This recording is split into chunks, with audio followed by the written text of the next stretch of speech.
Alors bonsoir tout le monde, ou bon après-midi, peu importe.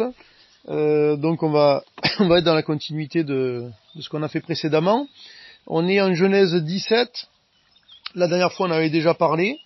On va un peu reprendre et essayer de dire des choses et préciser certaines choses. Et je vais quand même donner un titre, on y reviendra après sur le titre.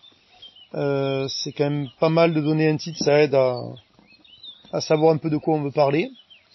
Et le titre c'est Dieu qui définit. Et donc voilà, vous allez voir. Donc comme la dernière fois, je vous dis, ou je vous redis ce qui était déjà le cas, puisque ça n'a pas changé, le texte n'a pas changé depuis la dernière fois. C'est Genèse 17. Et donc il y a trois éléments que l'on voit dans ce texte. C'est des changements de nom, c'est une alliance, donc un contrat, et la circoncision. Donc on va revenir un peu sur ces choses-là, et on va commencer un peu à lire et commenter brièvement certaines choses, et puis ensuite on s'arrêtera peut-être un peu plus sur d'autres. Donc on va reprendre du début, on avait lu la moitié du chapitre, on va tenter de le lire en entier. Donc au chapitre 17, lorsque Abraham fut âgé de 99 ans, l'Éternel apparut à Abraham et lui dit « Je suis le Dieu Tout-Puissant, marche devant ma face et sois intègre. J'établirai mon alliance entre moi et toi, et je te multiplierai à l'infini. » Abraham tomba sur sa face, et Dieu lui parla en disant « Voici mon alliance que je fais avec toi, tu deviendras père d'une multitude de nations. On ne t'appellera plus Abraham, mais ton nom sera Abraham, car je te rends père d'une multitude de nations. Je te rends fécond à l'infini, je ferai de toi des nations, et des rois sortiront de toi. » On va s'arrêter juste rapidement ici, et donc considérer que Abraham a 99 ans, donc on va pas réexpliquer les différences de situation entre l'âge des patriarches dans la Genèse et le nôtre, puisque voilà, on ne sait pas trop, mais on sait que ça fonctionne.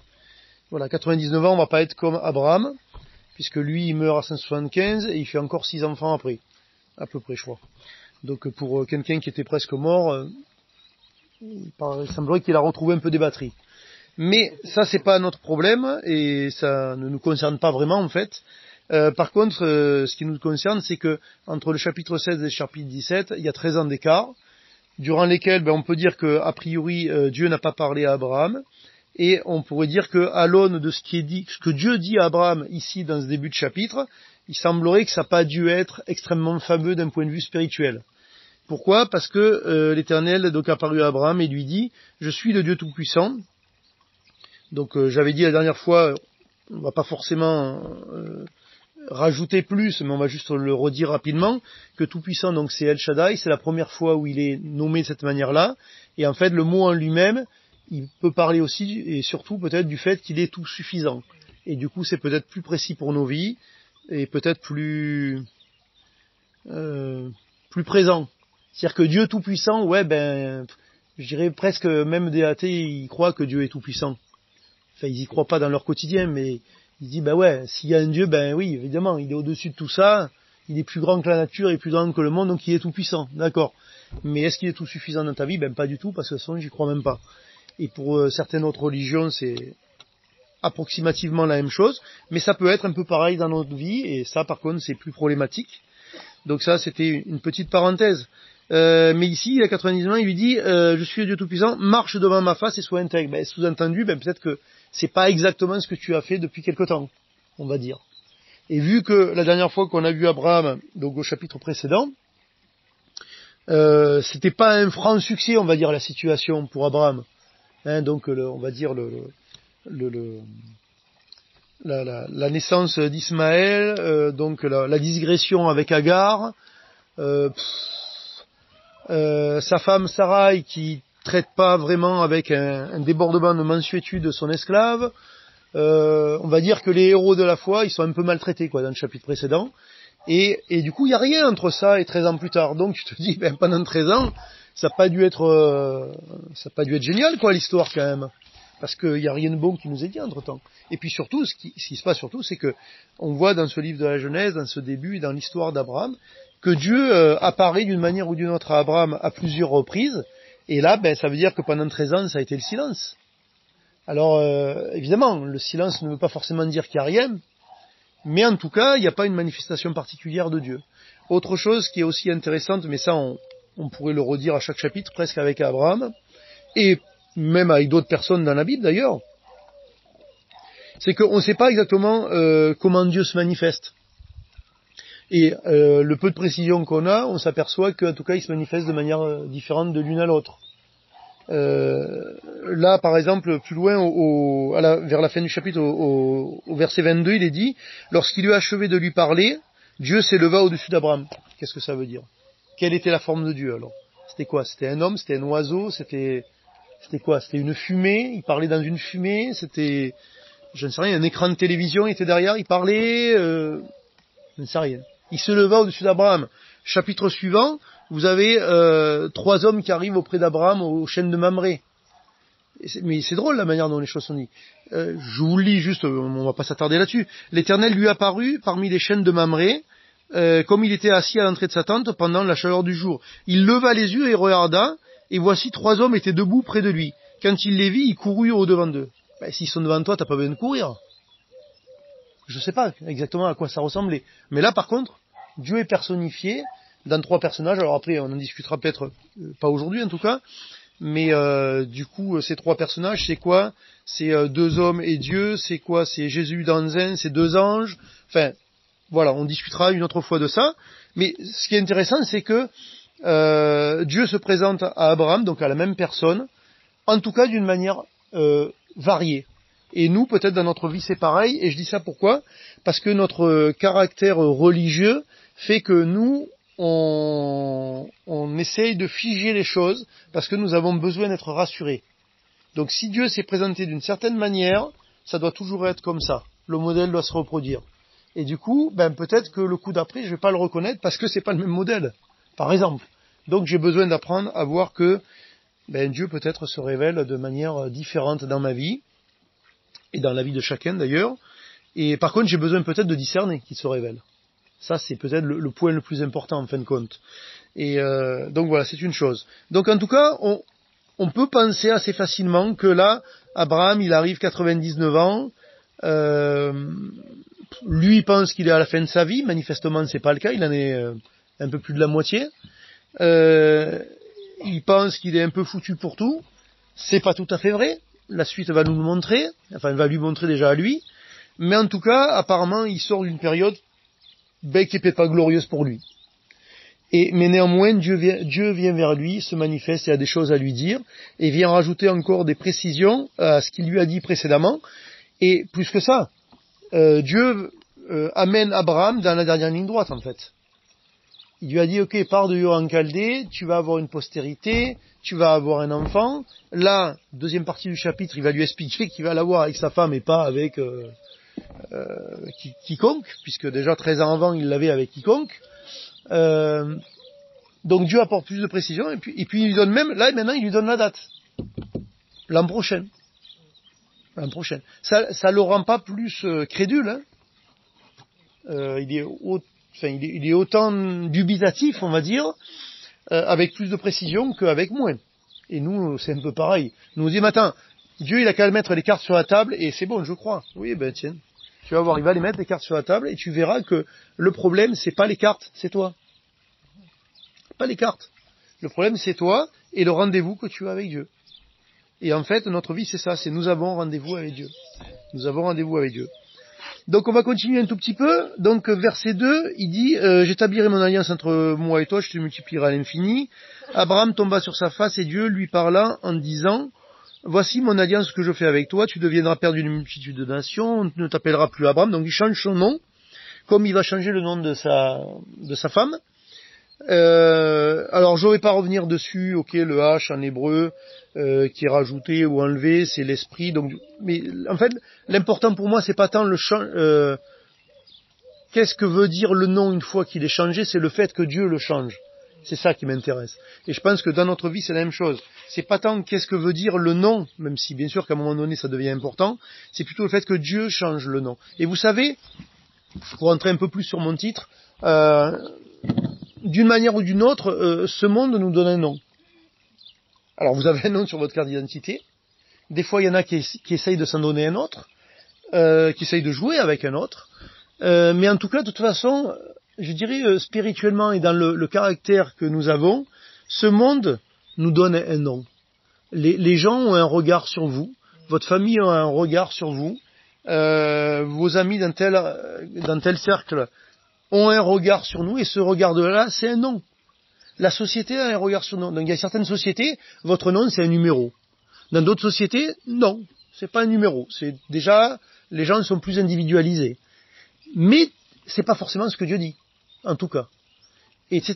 Donc dans certaines sociétés c'est un numéro, dans d'autres on vous appelle citoyen, dans un autre c'est autre chose, c'est peut-être comment on dit sujet d'un roi, dans une autre, peu importe, c'est autre chose, on s'en fiche.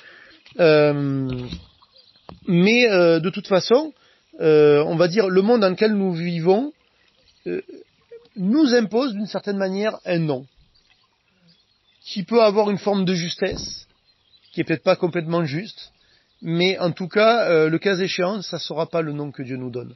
Alors on sait déjà qu'en Apocalypse, je vous avais déjà donné la référence, Apocalypse 2:17, il y a un nouveau nom qui sera donné aux enfants de Dieu dans le ciel, et un nom que seul lui et nous connaissons. Enfin, là on ne le connaît pas, mais on le connaîtra, en tout cas.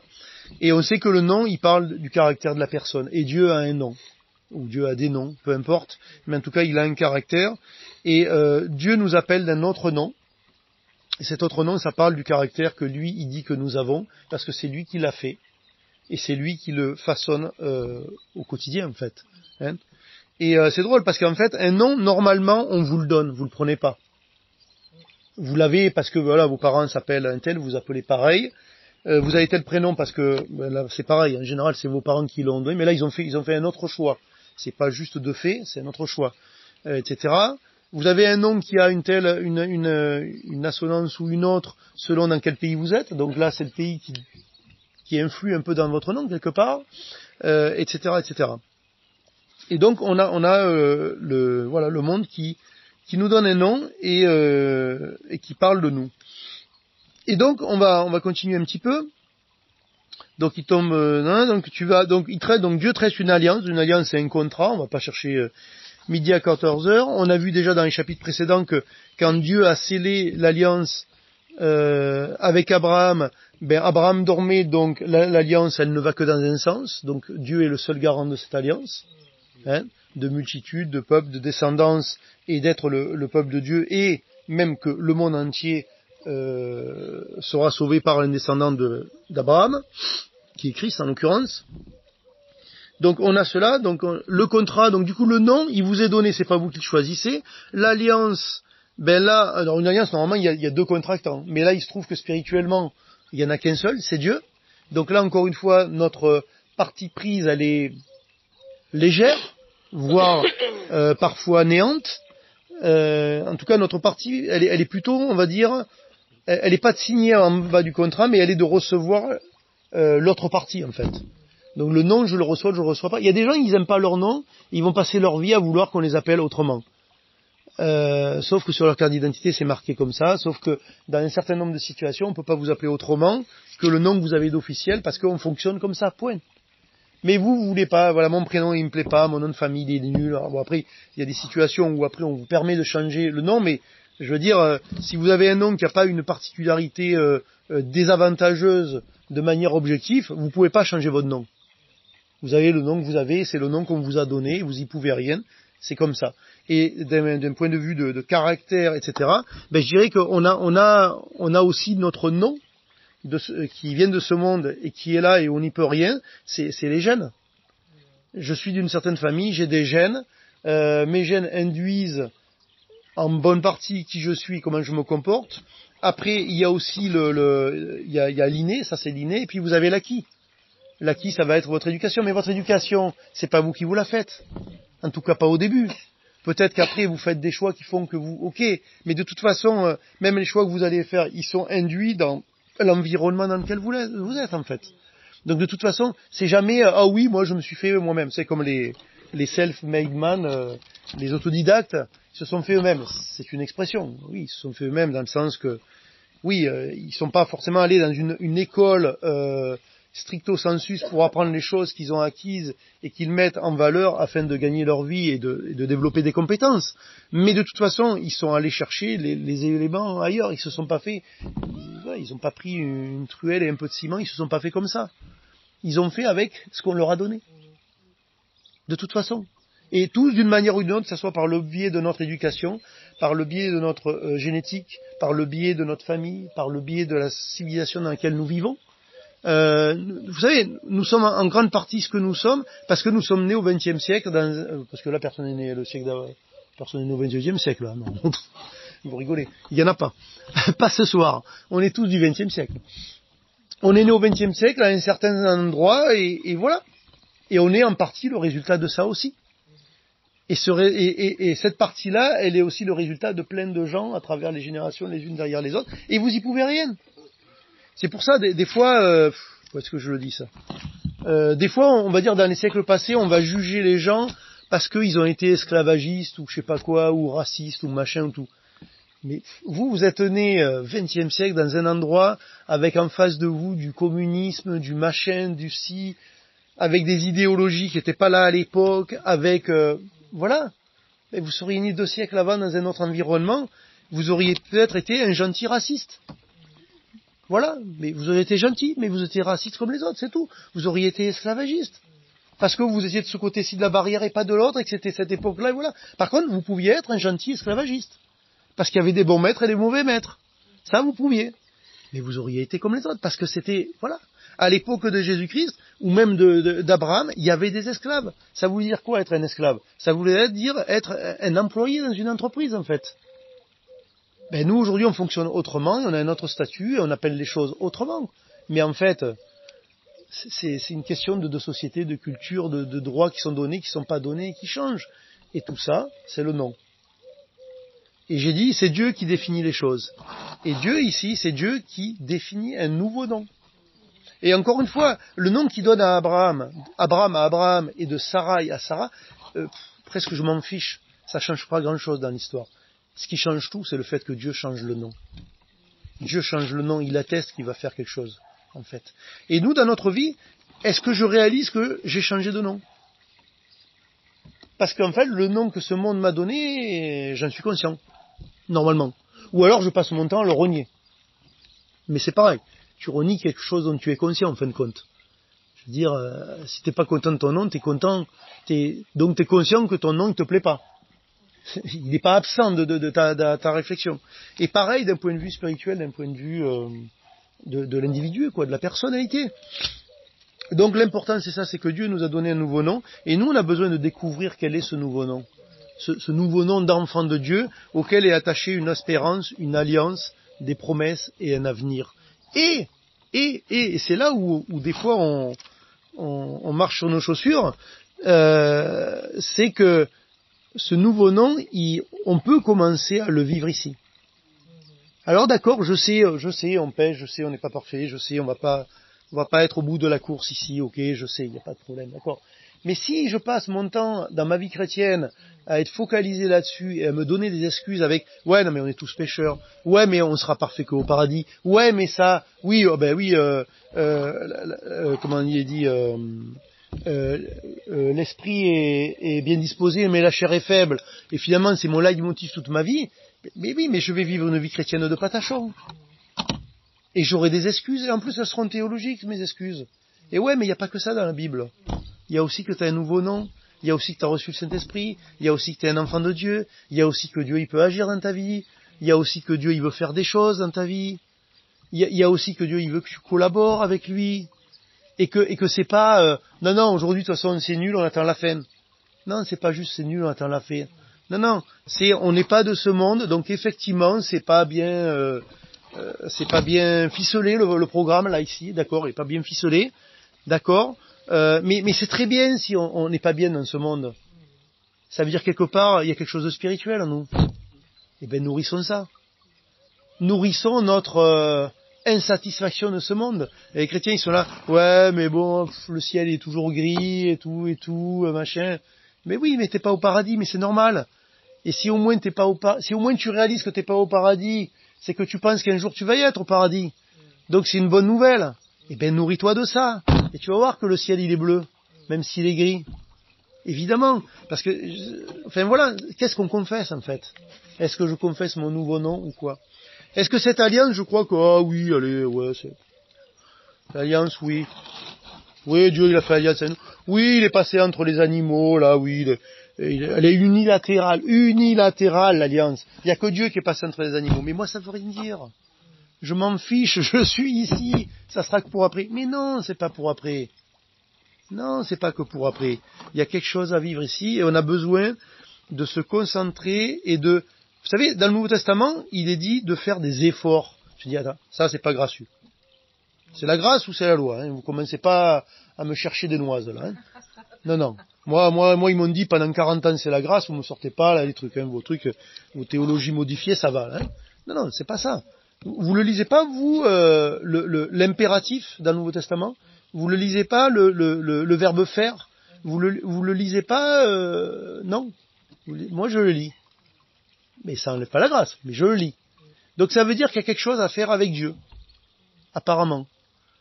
Oui, Dieu fait les choses, mais quand je dis ça des fois, quand je prends ma douche, l'eau elle est dans les tuyaux, mais si je ne tourne pas le robinet, je vais pas me mouiller. C'est pas compliqué de tourner le robinet. C'est pas moi qui suis allé fabriquer le système de tout à l'égout et de tuyauterie qui va amener l'eau dans ma maison. J'ai rien fait. C'est pas moi qui ai fabriqué l'eau. C'est pas moi qui ai creusé les puits. C'est pas moi qui ai fait qu'il y a de l'eau qui sort de ma poire de douche. Mais si je tourne pas le robinet, je serai jamais mouillé. Le faire dans la vie chrétienne, c'est ça. On te demande de tourner le robinet. Et si tu crois qu'il n'y a pas d'eau dans les tuyaux, tu ne le tourneras pas le robinet. Et si tu penses que, non. Attention, Dieu est un Dieu de miracles. Moi, l'eau, elle doit couler toute seule. Eh bien, attends. Peut-être que de temps en temps, Dieu te fera tomber un peu d'eau parce que tu pues. Mais, ben oui, parce qu'il faudra quand même un peu se laver, quand même. Au bout d'un moment, par use égard aux gens qui sont autour, quand même, Dieu va quand même vouloir que tu te laves, donc peut-être qu'il va faire le miracle, il y aura quand même de l'eau qui va sortir sans que tu tournes le robinet. Mais ça va pas être le quotidien. Ça va pas être le quotidien. Comprenez le truc? Donc voilà. D'ailleurs, ça c'est intéressant. Vous regardez les personnages, les apôtres, on va dire, oui, ils ont fait des miracles, oui, lisez Actes, allez-y, régalez-vous. Mais c'est drôle, quoi. Alors, à un moment donné, l'apôtre Paul, il éternuait, les gens étaient guéris, et puis quand Dieu met une écharde, quand un ange de Satan met une écharde dans sa chair, il ne peut plus rien faire. Et Dieu dit même, c'est mon plan. Et à la fin de sa vie, il peut rien faire. Il peut plus se guérir lui-même, et il a froid dans une prison. Mais pourquoi il a froid? Il guérissait les gens en éternuant presque. Et maintenant, il a froid dans une prison? Il pourrait Dieu pourrait faire au moins que lui, son corps, ait la température tempérée dans la prison. Je sais pas, il est chrétien, c'est un enfant de Dieu quand même. Ben non, ça marche pas comme ça, les enfants. Ça marche que moi, j'ai un petit peu de choses à faire, juste en collaboration, et surtout, j'ai à croire et à recevoir. À croire et à recevoir. Et donc on continue un petit peu, sinon il n'y aura jamais à la fin du chapitre. Donc on continue. Je rendrai fécond à l'infini, je ferai de toi des nations, j'établirai mon alliance entre moi et toi et tes descendants après toi selon leur génération. Ce sera une alliance perpétuelle en vertu de laquelle je serai ton Dieu et celui de ta postérité après toi. Verset 8. Je te donnerai à tes descendants après toi le pays que tu habites comme étranger, tout le pays de Canaan en possession perpétuelle et je serai leur Dieu. Ok, on continue. Dieu dit à Abraham, toi tu garderas mon alliance, toi et tes descendants après toi, selon leur génération. C'est ici mon alliance que vous garderez entre moi et vous, et ta postérité après toi. Tout mâle parmi vous sera circoncis. Vous vous circoncirez, ce sera un signe d'alliance entre moi et vous. À l'âge de 8 jours, tout mâle parmi vous sera circoncis, selon vos générations, qu'il soit né dans la maison ou qu'il soit acquis à prix d'argent de tout fils d'étranger sans appartenir à ta race. On devra circoncire celui qui est né dans la maison et celui qui est acquis à prix d'argent, et mon alliance sera dans votre chair une alliance perpétuelle. Un mâle incirconcis qui n'aura pas été circoncis dans sa chair sera exterminé du milieu de son peuple, et il aura violé mon alliance. Donc on avait dit la dernière fois que le terme pour exterminer veut dire généralement exterminer, mais qui veut dire aussi retrancher, et a priori c'est le sens du terme ici, parce que la lapidation n'est pas invoquée par la suite. Et puis bon, enfin en tout cas c'est beaucoup plus logique dans le sens du texte, ainsi. Ce qui m'intéresse ici au niveau de la circoncision, on va en parler d'un point de vue spirituel, mais quand même deux choses. Ouais. Deux choses. La première, c'est qu'on va lire à la fin du chapitre, je vous lis juste à la fin du chapitre rapidement, verset 23, Abraham prit à Ismaël, son fils, tous ceux qui étaient nés dans sa maison et tous ceux qu'il avait acquis à prix d'argent, tous les mâles parmi les gens de la maison d'Abraham, il les circoncis ce même jour, selon l'ordre de Dieu que Dieu lui avait donné. Abraham était âgé de 90 ans lorsqu'il fut circoncis. Nous, on pense à la circoncision, effectivement, comme elle est prescrite ici, et comme elle va s'opérer par la suite dans le peuple juif, enfin hébreu, c'est-à-dire, effectivement, les enfants au 8e jour vont être circoncis, enfin les mâles.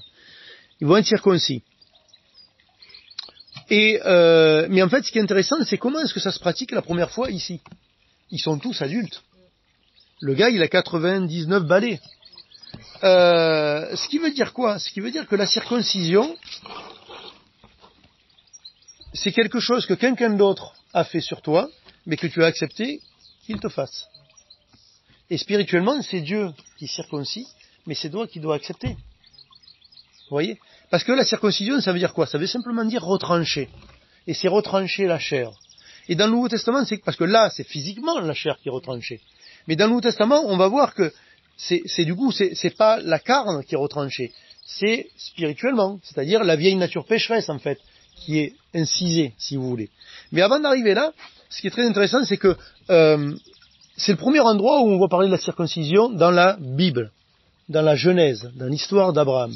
Mais en fait, à l'époque, là où était Abraham, ça se pratiquait pas la circoncision, mais par contre, ça se pratiquait ailleurs, notamment en Égypte. Ça se pratiquait ailleurs. C'était quelque chose de spirituel, religieux, et en fait, ça avait une autre signification, évidemment, que celle que Dieu y donne ici.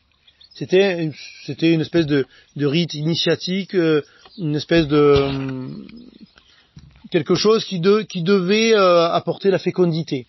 Et puis il y avait une autre raison qui par contre a perduré, enfin en tout cas de fait a perduré chez les Juifs.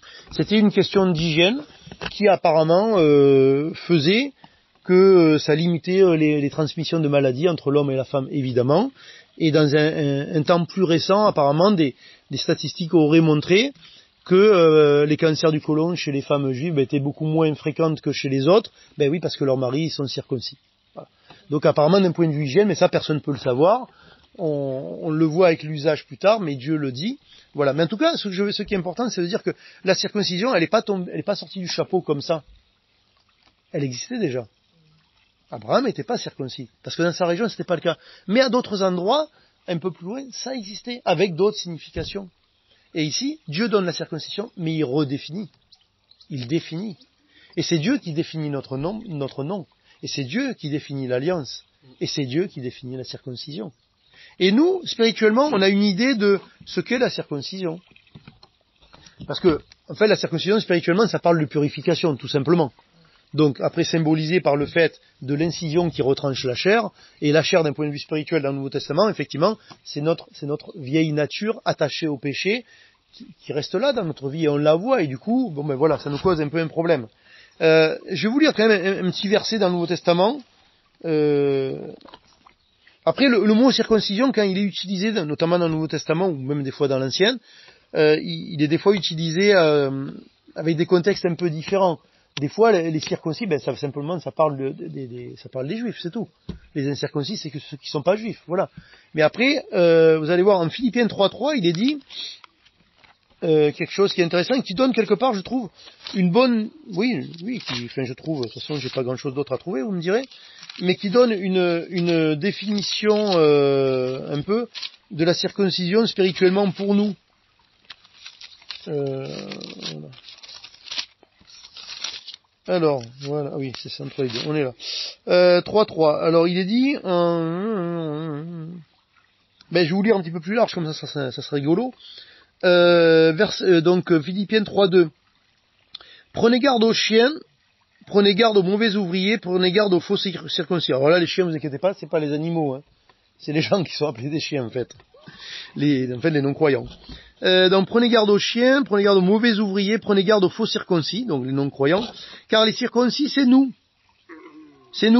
qui rendons à Dieu notre culte par l'Esprit de Dieu, qui nous glorifions en Jésus-Christ et qui ne mettons point notre confiance en la chair. Ce qui veut dire qu'en fait, les faux ouvriers et les faux circoncis, ce sont les juifs dans ce contexte-là. C'est-à-dire qu'en fait, ceux qui sont réellement circoncis dans la chair, ce sont des faux circoncis d'un point de vue spirituel à ce moment-là et dans cette circonstance-là. Mais en tout cas, pour nous, ce qui est intéressant, c'est que celui qui est circoncis spirituellement, c'est celui qui... c'est nous qui rendons à Dieu notre culte par l'Esprit de Dieu. Par l'Esprit de Dieu. Donc nous, ok, tout n'est pas parfait, mais nous avons l'Esprit de Dieu et nous pouvons lui rendre un culte spirituel. Qui nous glorifions en Jésus-Christ. Est-ce que dans ma vie, je ne me glorifie pas d'autre chose? Est-ce que je ne suis pas satisfait de mon ancien nom? Est-ce que je ne suis pas satisfait de mes capacités? Je ne suis pas satisfait de mon histoire, de ce que le monde dit de moi? Alors des fois non, parce que c'est vraiment pas intéressant ce qui est dit, mais des fois, ben oui. Tu travailles bien au boulot, t'es bien, hein, ou alors tu as réussi dans la société, ton compte en banque, il parle, ton compte en banque. C'est un bon nom. Il est pas circoncis, ton compte en banque. Hein. Mais, je veux dire, ok, bien quoi. Voilà, par exemple. Et voilà, donc je me glorifie de quoi? Est-ce que je me glorifie que de Jésus-Christ? Ou est-ce que... Voilà. Après, ça veut pas dire que je suis pas content quand les gens ils me disent des choses sympas. Mais où est-ce que je le place? Dans quelle colonne? À quel niveau? Voilà, je veux dire. Parce qu'en même temps, je veux dire... est-ce que 24 heures sur 24, on prie, on étudie la Bible et on évangélise? Je pense pas. Je pense qu'on fait d'autres choses. On se lave, on mange, on dort, on parle de tout et de rien avec les gens, on fait autre chose dans notre vie. On va faire du sport, on a des hobbies, on lit un bouquin qui n'est pas du tout chrétien. Voilà. Après, il y en a qui disent, bon, moi, ça, je me l'interdis, mais peu importe. On fait pas, voilà. On n'est pas que ça. Mais par contre, où est-ce que c'est dans ma vie? Est-ce que je m'aveugle avec ou alors, non, c'est bon, juste, on vit, voilà, mon contexte est celui-là, j'ai une télévision, j'ai un smartphone, je regarde des trucs, voilà, ça vaut ce que ça vaut, mais je sais ce que ça vaut, c'est tout. C'est pas ma vie, en fait. C'est pas mon nom. C'est pas la nouvelle alliance. Et je suis circoncis d'autre chose, en fait. Hein, et donc, et le point le plus important ici, il est dit, et qui ne mettons point notre confiance en la chair. Et tout est là. Être pratiquement, vivre en tant que circoncis spirituellement, pratiquement dans notre vie, c'est de pas mettre notre confiance dans la chair. Où est-ce que je mets ma confiance? Où est-ce que je mets ma confiance? En qui je mets ma confiance? C'est ça, tout est là. Et je dirais que les 13 années d'Abraham, elles sont dans la confiance dans sa chair. Et pourquoi je dis ça? Et pourquoi je dis qu'elles n'étaient pas bonnes? Je vais vous le dire. Comme dirait un ancien président de la République. Mais je vais vous le dire. Hein? Vous voyez de qui je veux dire. Vous êtes né au XXe siècle, comme moi. Alors, oui, évidemment. Pourquoi? Parce que Abraham, voilà, on va remonter un petit peu. Au verset 15, il est dit, Dieu dit à Abraham, tu ne donneras plus à Sarai ta femme le nom de Sarai, pardon. Son nom sera Sarah. Je la bénirai et je te donnerai d'elle un fils, je la bénirai et elle deviendra des nations, des rois et des peuples sortiront d'elle. Abraham tomba sur sa face, il rit. On se dit, oh, il tombe sur sa face d'adoration. Mais non, il rit d'incrédulité. Il rit comme Sarai, elle va rire quand les 3 hommes ils vont venir, le chapitre d'après. Elle est dans sa tente, la toile quoi. Elle sort pas de la tente, elle va pas voir les 3 hommes, elle fait les gâteaux quand même, et elle se gosse. Je me marre. L'an prochain je vais avoir un enfant, mais je me marre, j'ai 90 ans. Je suis stérile, et vous savez quoi, c'est quoi le pompon? Le pompon, je vais vous le dire, on en reparlera peut-être la prochaine fois, il est où le pompon? Trouve-le ton verset. Il est où le pompon? Il est, voilà, 18-11. Il est là, Abraham et Sarah étaient vieux, avancés en âge, Sarah ne pouvait plus espérer d'avoir un enfant. Et pourquoi elle pouvait plus espérer d'avoir un enfant? Parce qu'il y a des traditions qui disent qu'elle avait plus ses règles. Voilà. Pourquoi?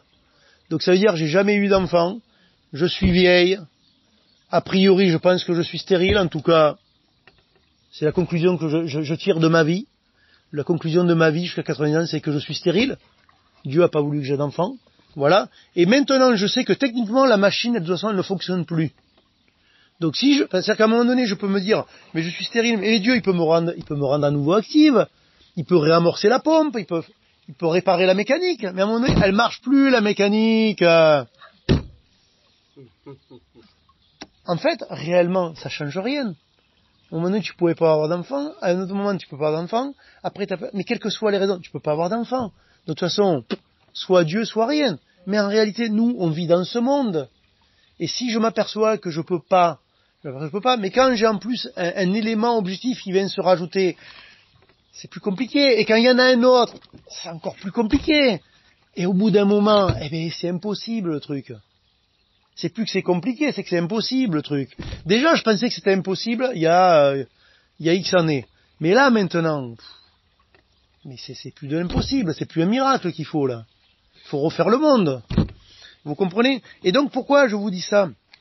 Parce que mon intérêt, c'était pas ça, hein. C'était de dire que, où c'est toi? Viens ici. Donc, voilà, donc Abraham tombe à sa face et il rit en son cœur. Donc, ok. Il rit, mais c'est pas de, voilà. Il est dubitatif, en fait. Naîtrait-il un fils à un homme de 100 ans? Et Sarah, âgée de 90 ans, enfanterait-elle? Et Abraham dit à Dieu, et c'est là que c'est intéressant. Parce que, qu'est-ce qu'il dit, Abraham, à Dieu? Ben, il dit, oh, qu'Ismaël vive devant ta face. Purée, mais Dieu, mais t'es casse-pieds, mais qu'est-ce que tu es venu me voir aujourd'hui? Ça fait 13 ans que je suis peinard, que je me dis, c'est bon la promesse de Dieu, on y est dedans, il y a Ismaël, c'est bon, ça roule. Et là t'arrives et tu me dis, eh non Coco, c'est pas comme ça. Purée, mais c'est pas possible, c'est jamais fini avec toi alors. Et ouais, c'est jamais fini. C'est jamais fini parce que c'est mieux. Parce que c'est mieux. Vous savez, des fois, on rencontre pas Dieu parce qu'on veut pas mieux. Moi, mon hamburger McDo, il me suffit. Et ouais, mais tu sais, il y a des repas beaucoup plus sympas à manger. Va manger chez Martine, tu vas voir, c'est mieux. Tu verras. Franchement, c'est mieux que les hamburgers McDo. Je te le dis, hein. Même les frites, elle les fait mieux que McDo. Mais ouais, il y a mieux à manger, je te le dis. Puis en plus, il y a possibilité de manger différemment tous les jours. Je veux dire, il y a mieux à vivre. Mais des fois, je vis pas parce qu'en fait, juste, je le veux pas vraiment. J'y crois pas trop. Je pense que c'est foutu. Mais ça m'allait bien, Ismaël. C'est bon, c'est un brave garçon, Ismaël. Vous savez, l'autre fois, on avait dit que, on l'a dit plusieurs fois, Abraham, au fur et à mesure que les chapitres, on les lit, on s'aperçoit qu'il change, il progresse, cet homme. Il est différent. Et on le voit avec plein d'hommes dans la Bible, en fait. On le voit avec plein d'hommes dans la Bible. Mais c'est intéressant parce qu'une fois qu'on a lu Genèse 17-22, lorsqu'il lit... non, au-dessus. Oui. Et donc il dit, Abraham tomba sur sa face et dit en son cœur, et Abraham dit à Dieu, oh, qu'Ismaël vive devant ta face. Dieu dit, certainement, Sarah, ta femme, enfantera un fils, et tu l'appelleras du nom d'Isaac. Isaac, ça veut dire rire. Dieu se fout de sa bobine. Il se moque d'eux. Mais il rigole, lui. Lui, il s'amuse. Lui, il fait un vaudeville, hein. Il s'amuse. Tu rigoles, elle va rigoler l'année prochaine. Pas l'année prochaine, le chapitre d'après. Mais moi aussi, je rigole. Vous allez l'appeler rire. Comme ça, vous vous en rappellerez de ce que j'ai fait. Vous en rappellerez. Oh, rire, viens ici. Va ranger ta chambre. Rire, viens. On va à la pêche. Vous imaginez? Toute la vie du jeune, rire. Tous les jours, tu l'appelles rire, le miston. Ah, tu te rappelles de ce qui s'est passé. Au moins, ça t'aide à te rappeler, hein. Mais Dieu, c'est pareil. Il essaye de mettre des choses pour qu'on se rappelle. Parce qu'on a besoin de se rappeler. On a la mémoire courte. On n'a pas besoin d'avoir Alzheimer pour avoir la mémoire courte. On est prédéfini dans l'Alzheimer. Donc, juste, ici, il dit, donc, Ismaël vive. Chapitre 22, vous savez, le chapitre où il va sacrifier Isaac. Après ces choses, donc ça on y viendra quand on y sera, après ces choses, Dieu mit Abraham à l'épreuve et lui dit, Abraham, et il répondit, me voici. Dieu dit, prends ton fils, ton unique, celui que tu aimes, Isaac, va-t'en au pays de Morija. Qu'est-ce qu'il fait Abraham? Ben il dit rien, il le fait. Il dit pas, mais j'ai 2 fils. Il dit pas, j'ai 2 fils. Parce qu'entre les chapitres là c'est, tu sais, mais débrouille-toi avec Ismaël, c'est bon quoi, ça va. Mais 4 chapitres après, on est 13-14 ans plus tard, hein, ou 14-15, peu importe, on sait que Isaac il a à peu près cet âge-là, quand Abraham va l'amener là-haut sur le bûcher, Dieu lui dit ton unique. Mais s'il moufte pas, c'est qu'il a compris quelque chose, Abraham. Sinon, il a des choses à dire. Mais je n'ai pas qu'un fils, j'en ai 2. Et en plus, c'est pas l'aîné dont tu me parles là. Donc, il comprend un peu plus le plan de Dieu. Il comprend un peu plus ce que Dieu fait. Et il avance. Et il comprend, vous savez une chose, on va s'arrêter là parce que je pense que je dois commencer à être long, c'est ça. On reviendra plus tard, c'est pas grave. Dieu définit les choses. C'est Dieu qui définit votre nom, spirituellement. C'est Dieu qui définit une alliance entre vous et lui. Une alliance qui fait vous savez quoi, on n'ira jamais en enfer. Vous savez, on va jamais être dans le néant. Et un jour, on va être dans un jardin, il s'appelle le paradis. Et je sais pas à quoi ça ressemble, mais moi, je veux croire celui qui dit que c'est bien. Moi, je veux croire ça. Et vous savez, j'ai pas besoin de savoir. J'ai besoin juste de me remémorer quand ça va pas, ou quand c'est dur, ou quand je vois la fin peut-être de cette vie, et je me dis, tu veux pas m'en laisser encore un peu, me dire, ouais, mais on a rendez-vous dans un jardin. Et moi, j'ai pas les preuves, j'ai pas la définition, j'ai rien, mais moi, je veux croire que c'est bien. Je veux croire que c'est bien. Vous voyez? Et vous savez quoi? Adam et Ève dans le jardin, justement, un autre jardin. Peut-être qu'ils ont écouté le serpent parce qu'ils se sont dit, peut-être qu'il y a mieux. Peut-être qu'il y a mieux. On est dans un jardin, il est super, tout va bien. Peut-être qu'il y a mieux. Tous les jours, rendez-vous avec Dieu. Mais je sais pas, peut-être qu'il y a un gentil organisateur qui est mieux que Dieu. Il y a un autre géo au village vacances, il y a peut-être un géo qui est mieux, on ne sait pas. Va voir. Ben non. Il n'y a pas mieux. Il n'y a pas mieux. Et donc voilà. Et la troisième chose, Dieu redéfinit la circoncision. C'était un truc pour dire là, ouais, on va être fécond, on va se multiplier, ça va être bien sexuellement, on va avoir une postérité, ça va on va rentrer dans l'histoire, on va avoir des enfants pour nous défendre, et tout ce que vous voulez là. Et Dieu, il prend le même truc et il dit non, attends, on va faire autre chose. C'est une alliance dans ta chair, une alliance entre toi et moi. Et qui dit qu'il y a quelque chose qui a besoin d'être détaché en toi dans cette vie. Et ça sera ultimement, bien sûr. Ça l'est fait en amont spirituellement. Mais toute notre vie, Dieu va détacher quelque chose. Et du coup, chapitre après chapitre, on a un Abraham qui non seulement change de nom, mais un Abraham qui change. Et on a des personnages, mais des gens réels dans la Bible, qui, page après page, dans cette Bible, ils changent. Vous avez un Gédéon qui presse le blé qui bat le blé dans un pressoir à huile, parce qu'il a peur des ennemis. Et qui après, avec une torche, une cruche, et 4 pecnos, il fait ce que Dieu dit, et il renverse une armée. Et d'un poltron, c'est normal qu'il soit poltron, on arrive à un gars qui, t'as l'impression que c'est une tête brûlée, mais c'est pas une tête brûlée, c'est juste que il marche selon ce que celui qui est suffisant a défini. Et nous, essayons d'emprunter ce chemin-là, et les efforts que nous avons à faire dans la vie chrétienne, c'est ça, c'est de croire, d'avoir confiance, de recevoir de Dieu, et de marcher dans ce que lui définit. Amen.